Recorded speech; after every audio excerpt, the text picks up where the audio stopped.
Melhor prestar atenção às previsões do Bill Gates, porque ele andou acertando algumas. Esse é o Visão Libertária, sua fonte de informações descentralizadas e distribuídas. Em março de 2015, Bill Gates fez uma palestra no TED Talks, uma palestra em que dizia que a próxima catástrofe humana não seria uma guerra nuclear, mas uma pandemia. Muita gente se pergunta, Bill Gates tinha alguma informação privilegiada? Ele é um vidente com superpoderes? Ou apenas traçou perspectivas corretas e, como a história mostra, acertou suas conclusões? Agora, em fevereiro de 2021, ele fez uma entrevista com o canal Veritasium em que cravou os dois grandes próximos problemas da humanidade: mudança climática e bioterrorismo. Bem, ele acertou a última previsão que fez, né? Devemos levar a sério essa nova previsão? Vamos entender esse primeiro evento. Para quem não conhece, o TED é uma organização não governamental criada em 1984 pelo Richard Saul Wurman, um arquiteto, designer e escritor de enorme sucesso lá na Pensilvânia, Estados Unidos. Ele observou que haviam três grandes forças se unindo no horizonte da sociedade: tecnologia, entretenimento e design. TED, sendo um grande entusiasta do design, projetou a ideia como um produto fechado. A proposta era criar pequenos shows curtos de menos de 20 minutos em que pessoas conhecidas falavam sobre temas instigantes. A visão e missão da ONG era espalhar ideias. Repare como todo TED, por mais diferente que seja o assunto ou a pessoa, possui uma estrutura, um modo de funcionamento, enfim, um design próprio. O primeiro TED foi feito ainda em 1984 com Harry Marks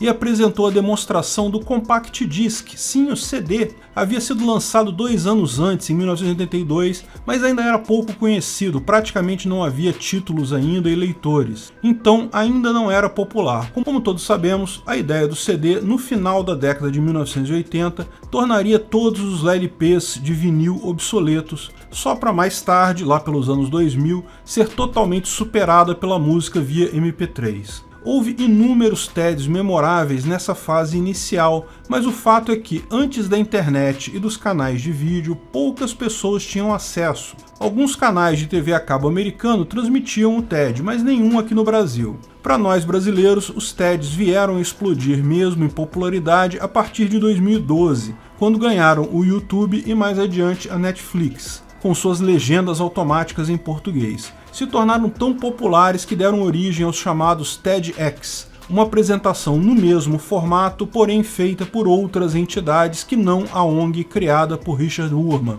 Pois bem, em março de 2015, Bill Gates foi convidado a falar em um TED. Escolheu o tema "A próxima epidemia, não estamos prontos". Nela, ele disse que viu o mundo como tendo superado a era da guerra nuclear, que desde a Guerra Fria dos anos 1980 sempre foi a maior preocupação em termos de possível catástrofe no mundo, em termos de fim de mundo. Ele colocou que a maior preocupação agora, o cenário mais crítico então para a humanidade, seria uma doença altamente contagiosa por vírus. Não mísseis, mas micróbios. O mundo, segundo ele, gastou fortunas em sistema de mísseis, contramísseis, defesa e ataque nuclear, mas investiu muito pouco em sistemas para impedir epidemias. Não estamos prontos para a próxima epidemia, disse ele. Sua palestra foi fortemente influenciada pela epidemia de Ebola, que aconteceu na África em 2014, com epicentro em Serra Leoa, mas que atingiu vários países com grande número de mortes. Segundo ele, o problema não é que o nosso sistema para o controle do Ebola não funcionou.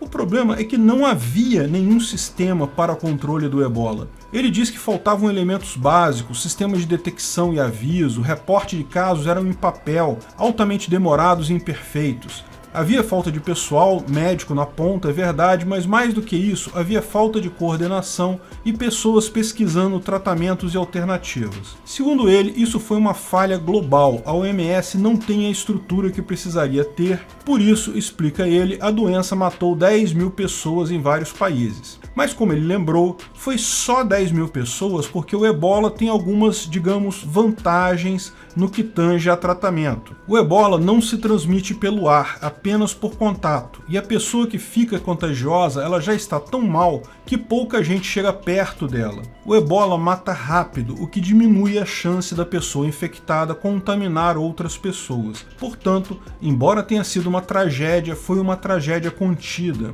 Podemos não ter a mesma sorte da próxima vez, disse ele. Você pode ter um vírus que as pessoas se sentem bem o suficiente enquanto estão infecciosos a ponto de pegarem um avião e irem ao mercado. Esse próximo vírus pode ser uma ocorrência natural, como o ebola, ou pode ser de bioterrorismo, já falava ele em 2015. Em seguida, ele fala sobre como isso poderia ser uma tragédia, mostra uma simulação de tragédia completa, 33 milhões de mortos, e daí ele começa a falar como a tecnologia pode ajudar nisso. As estratégias que ele coloca, bem, não foram empregadas por governo no mundo nessa pandemia não. Ele não fala em momento algum de lockdown, mas fala em rastreamento de pessoas. Fala sobre o uso de exército como mecanismo de logística para a saúde. Fala em fortalecer sistemas de saúde em países pobres, em trabalhar com o desenvolvimento de vacinas. E não, ele não desenvolve vacinas ele mesmo. Tudo que ele fez foi botar em contato a Universidade de Oxford com a AstraZeneca. No caso da vacina de Oxford, ele não teve nenhuma influência nisso daí, segundo ele. Ele disse ainda que as vacinas de mRNA são um estudo muito promissor nessa área. Terminou dizendo, se começarmos agora, podemos estar prontos para a próxima pandemia.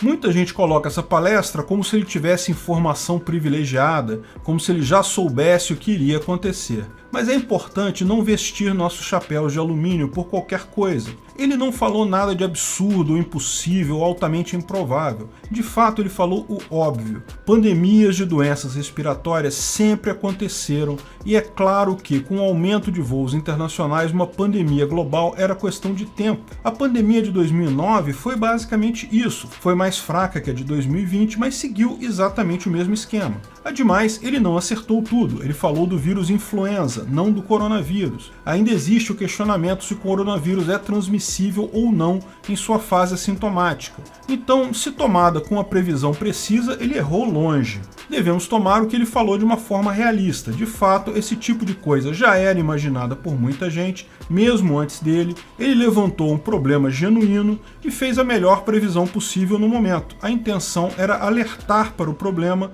não ganhar na Mega Sena na semana que vem. E os problemas que ele apontou, bem, de fato são problemas. O fato de locais pobres não terem sistemas de saúde bons, quase todos são estatais e absurdamente ineficientes, são mesmo um problema.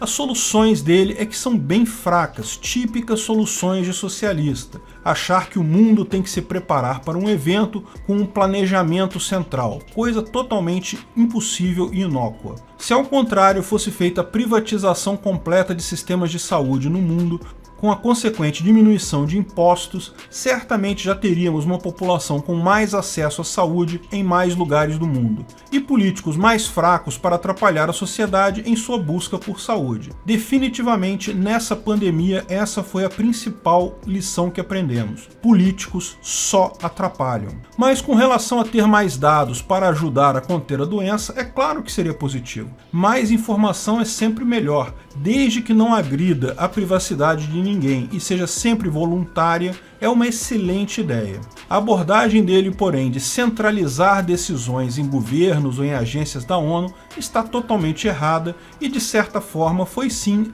algo que levou à catástrofe de ações sem sentido feitas por governo nessas pandemias. Governos acharam que eles tinham que resolver o problema e você sabe, a solução de um governo para um problema é sempre pior que o problema em si. Novamente coloco o ponto, não há conspiração nenhuma aí. Ele colocou essas coisas porque realmente são coisas que têm probabilidade forte de acontecer, claramente estava certo em sua ponderação de forma geral. Isso mostra que o cara é inteligente, apesar do Windows e do Office. Por esse motivo, é interessante ver as duas coisas que ele encara agora como problemas grandes, como as grandes próximas catástrofes. Numa entrevista com o canal Veritasium, no dia 4 de fevereiro, o apresentador Derek Miller perguntou sobre como ele se sentia tendo avisado da catástrofe. Bill Gates disse que não vê nada em muito positivo em falar "eu avisei". E em seguida, Miller pergunta, e agora? Se você fosse chamado a fazer a previsão para o futuro, qual seria a catástrofe? Bill Gates fala que vê duas coisas como preocupantes. A primeira é a questão da mudança climática, e nesse ponto eu não vou nem comentar. Eu sou extremamente cético quanto à capacidade do ser humano, mesmo se quisesse, fazer alterações profundas no ambiente, e da mesma forma impedir tais transformações se quisesse também. Os mecanismos naturais de retroalimentação são muito mais fortes que qualquer coisa que o ser humano possa fazer, porque se não fossem, o planeta já teria virado um deserto há muito tempo. Veja, não nego que está havendo um aquecimento global desde o século XIX. Não há como negar isso. Existem registros de temperaturas médias e existe sim um aquecimento gradual e perceptível ao longo do tempo. A questão é que duvido que isso seja causado pelo homem. Trata-se meramente daquele sentimento malthusiano de catástrofe causada pelo ser humano sendo usada para controlar o próprio ser humano, para controlar as massas e justificar mais controle de políticos sobre a população. Portanto, uma ilusão que expliquei em mais detalhes no vídeo Como Resolver o Aquecimento Global lá no meu canal Ancapsu Classic. Outro ponto é o do bioterrorismo. Algum governo desenvolver um patógeno com o objetivo específico de infectar pessoas por motivos geopolíticos. De fato, se você prestar atenção, ele falou isso também no TED de 2015. Ele falou sobre um patógeno natural ou criado pelo homem. É fato que, ao mesmo tempo que temos tecnologias para criar vacinas eficientes agora, temos também tecnologia para modificar vírus, criando cepas especificamente desenhadas para propósitos sinistros. Como disse, usar vírus como uma arma é algo complicado porque vírus, uma vez liberado, você não tem controle. Ele sempre pode sofrer mutação e se voltar contra você. Mas é um fato que não falta gente maluca no mundo para tentar coisas loucas. A questão é, o que fazer contra isso? É uma excelente pergunta para a qual eu só tenho uma certeza. Regulamentação, controle centralizado e hierarquia certamente não são a resposta. No final das contas, é preciso reconhecer, Bill Gates é um cara que apontou um problema bem antes dele acontecer. Isso é sinal de inteligência e ponderação. Infelizmente, as sugestões de melhoria que ele deu não ajudavam o problema em questão, justamente porque contaminadas pelo verme do controle central, do ditador do mundo, do vamos achar uma solução e obrigar todas as pessoas a segui-la. O cara é muito poderoso, tem muito dinheiro, mas esquece que controle total é impossível em um universo de 7 bilhões de pessoas. Pior, não é desejável, porque tanta centralização leva, inevitavelmente, ao problema do cálculo econômico com resultados terríveis na eficácia, como vimos na Covid. O problema da pandemia atual claramente não foi falta de ações centralizadas, foi gente demais querendo dar pitacos e obrigar outras pessoas a fazerem coisas. As soluções têm que ser sistêmicas e orgânicas, têm que surgir no mercado. Lógico que Bill Gates não é um anjo cheio de pureza no coração, mas também não é um ser diabólico querendo controlar a humanidade. Ele é apenas ingênuo quando fala de política e cai no erro do socialista rico, do ditador do bem, de achar que soluções hierárquicas impostas às pessoas de forma centralizada, desde que tomadas por especialistas, podem resolver o problema. Não podem. Obrigado por sua audiência. Esse vídeo foi um oferecimento de armataweb.com, cloud e serviços de data center. 100% de compromisso com a satisfação e privacidade dos clientes. Aceitamos Bitcoin. Veja o link na descrição do vídeo. Se você gostou desse vídeo, clique no like e compartilhe ele em suas redes sociais. Se inscreva no canal para nos ajudar, clicando no botão vermelho abaixo. Se quiser ser avisado de novos vídeos, clique no sininho ao lado. Saiba mais sobre o nosso projeto no site visãolibertaria.com. Lá você pode sugerir novos artigos, escrever artigos, patrocinar e muito mais. Confira visãolibertaria.com. Até a próxima!